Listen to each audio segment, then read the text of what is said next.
Suara Kebenaran pada Selasa, 28 Maret 2023 berjudul Tidak Terikat Sistem. Orang-orang yang belajar teologi dan memiliki banyak pengetahuan tentang Tuhan melalui studi, literatur, atau melalui bangku kuliah, biasanya merasa telah menemukan Tuhan dan cukup berilmu. Kalaupun meneruskan studinya dari S1, S2, dan seterusnya, itu bukan karena mau menemukan Tuhan, melainkan untuk memiliki gelar dan menambah pengetahuan saja. Standar menemukan Tuhan seperti itu sudah biasa di lembaga-lembaga pendidikan teologi atau seminari. Dan ini adalah penipuan dan pembodohan dari kuasa gelap. Mereka merasa sudah menemukan Tuhan sehingga berhenti mencari Tuhan. Sebaliknya, jemaat tidak sungguh-sungguh mencari Tuhan karena merasa Tuhan menyimpan berjuta misteri yang tidak mudah dipahami atau dipandang mustahil untuk ditemukan. Tuhan memang menyimpan berjuta misteri, tetapi Tuhan menyediakan porsi mengenai dirinya yang bisa dikenal oleh siapapun yang mencari Dia. Saudaraku, Tuhan tidak akan memberi dirinya dibelenggu oleh sistem-sistem tertentu. Misalnya, harus sekolah teologi dulu, baru bisa mengenal Tuhan. Banyak orang Kristen yang tidak pernah menyentuh bangku sekolah teologi.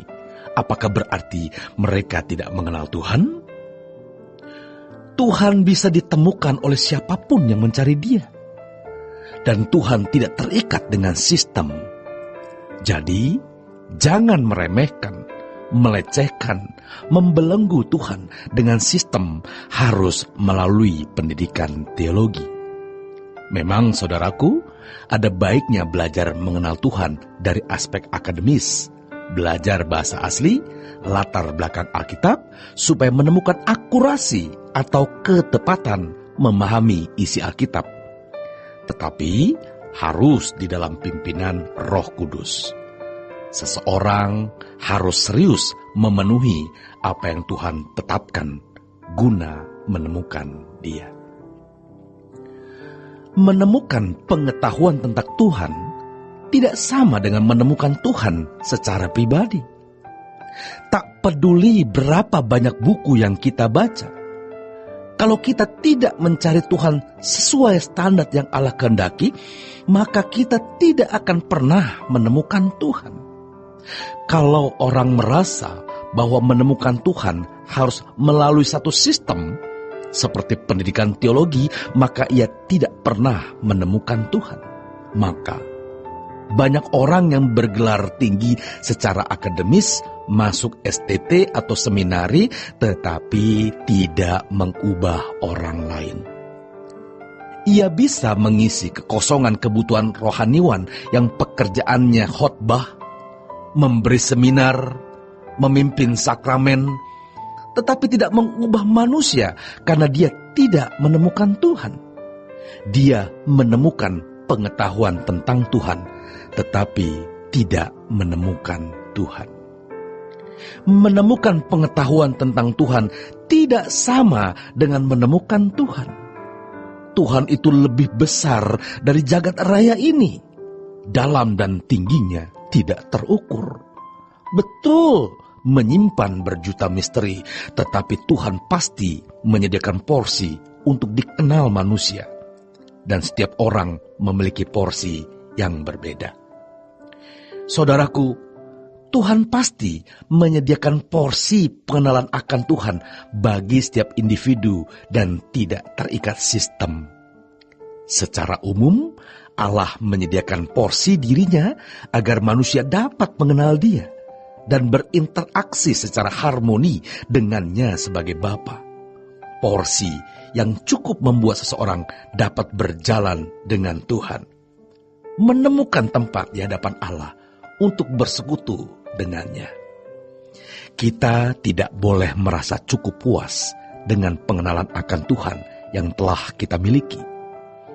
Kalau orang merasa sudah cukup mengenal Allah, maka dia akan menggunakan waktu, perhatian, dan potensi untuk hal lain, bukan mencari Tuhan.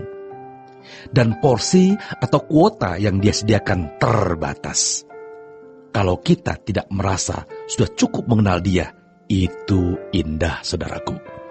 Kita akan memiliki kehausan dan kelaparan akan Dia. Firman Tuhan mengatakan, berbahagialah orang yang haus dan lapar akan kebenaran, karena ia akan dipuaskan. Kita pasti menemukan Tuhan, sebab porsi itu sudah disediakan Tuhan. Tuhan menghendaki kita untuk menghormati Dia. Di dunia yang fasik dan jahat hari ini, Allah ditinggalkan. Banyak orang membelakangi Allah karena memandangnya tidak menguntungkan, nothing, wasting time, useless. Tuhan diam. Tuhan memberi peringatan tentunya. Kalau diperingatkan tetap keras kepala, maka Tuhan membiarkan. Saudaraku, kita bersyukur masih memiliki kehausan akan Dia. Entah seberapa kuat kehausan kita. Supaya makin haus, maka kehausan kita untuk yang lain harus dibuang. Yesaya 55 ayat 6 berkata, carilah Tuhan selama Ia berkenan ditemui. Berserulah kepadanya selama Ia dekat. Dia masih memberi akses, pintu, jalan, kesempatan untuk menemukan porsi pengenalan akan Dia. Kesempatan ini jangan disia-siakan, tetapi kita harus sungguh-sungguh memperlakukan Dia sebagai Allah yang hidup. Kita harus mencari Tuhan dalam doa setiap hari. Kalau kita tidak berdoa, maka tidak akan menemukan Tuhan. Kalau sampai Tuhan berkata tidak saat kita mencari Dia, bahaya, saudaraku. Tidak ada yang bisa membujuk Tuhan. Kalau kita mencari Tuhan, pasti tidak akan bertepuk sebelah tangan. Betapa hebatnya kalau kita mencari Tuhan, lalu Tuhan memperhatikan kita. Memang, sering Tuhan seperti tidak ada, tidak peduli, atau diam. Disitulah Tuhan mau menguji seberapa kesetiaan kita kepada Tuhan. Seberapa kehausan kita akan Dia. Tetaplah mencari Tuhan, saudaraku. Duduk diam di hadirat-Nya. Jangan merasa cukup dengan pengenalan kita akan Allah. Ada porsi luar biasa yang Allah sediakan, yang harus kita kejar untuk kita temukan. Selagi Ia berkenan ditemui, jangan membatasi diri. Selamat berjuang, saudaraku. Tuhan Yesus memberkati.